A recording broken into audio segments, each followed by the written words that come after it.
Hi, this is Greg Johnson with resourcesforlife.com, and this is another video in the series on weight loss. In this video, it's going to be brief. I just wanted to get you thinking about the connectedness between your nutrition and your just day-to-day habits and how all of that's connected. I don't know if you have seen, there's a cartoonist or an illustrator who's known as Rube Goldberg. He would design these kind of cartoons that would depict a string that went to a pulley that went to a bird's cage, that there was a cat that would startle the bird and that would cause the teapot to boil, etc. It's this kind of the chain of events, the domino effect, was what these illustrations or cartoons were about.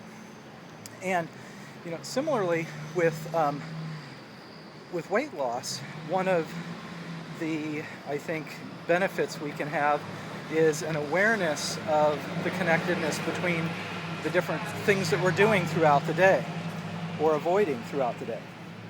So here's one simple example of that.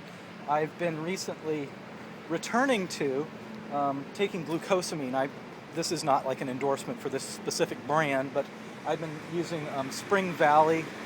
Has a chewable glucosamine chondroitin. You take 3 a day. I don't know what that's about. Anyway, you take 3 a day, and it gives you, here, I'll just let you take a look at the box here. So basically, it gives you about 1,500 milligrams of glucosamine and 1,200 milligrams of chondroitin sulfate. I don't even know what the details are on this stuff, but what I do know is in the last few days, when I've started chewing these again, and I've in the past also used some caplets and other methods of taking glucosamine, I've really noticed that I've had a boost in my energy level. And over the past, I would say, month or so, when I had stopped taking glucosamine, my joints were kind of sore. Not so much, I didn't feel like I had arthritis necessarily, but that you do notice a difference. And so what really dawned on me today, I guess, is how anything we can do. For example, taking glucosamine. Thinking about it now, it seems to me that there is a clear connection between glucosamine and weight loss. And the clear connection is this: if you can do anything to make your joints less painful, then that's going to give you more energy throughout the day. Obviously, if it's painful to get up off of the couch, you're going to stay on the couch, right? If it's painful to walk, you're going to walk slower or not as far. Any sort of soreness or pain in your body, just as when you have a cold or an injury, your activity level drops off, you gain weight typically.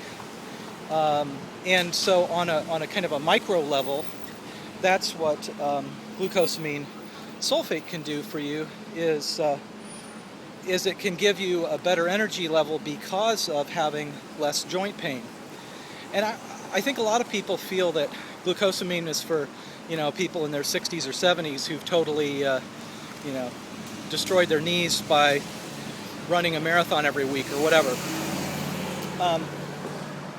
And so we don't often consider the preventative benefits of a product like glucosamine, or maybe another comparison would be those who have diabetes, let's say who wait until they have diabetes to go on a diet that's designed for diabetics. My philosophy is, don't wait until you have diabetes to go on a diet for diabetics. Instead, live right now as if you had diabetes, go on the diet, and you won't ever get it.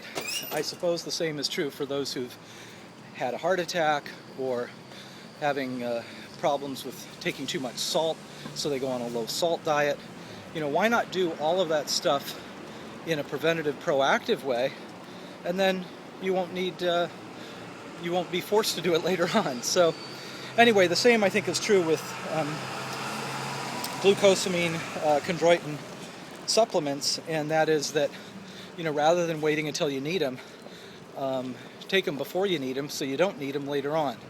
And I think the added benefit then is not only is it a great, really relatively inexpensive preventative measure, but I think it really helps with weight loss by giving you that boost of energy, giving you the reduced, even if it's minor, reduced joint pain and maybe muscle strain. So anyway, I hope you find this helpful. And again, I'm not a doctor, so don't take this as medical advice. You'll have to consult with your own healthcare practitioner. But these are just suggestions, and hope it helps. Thanks.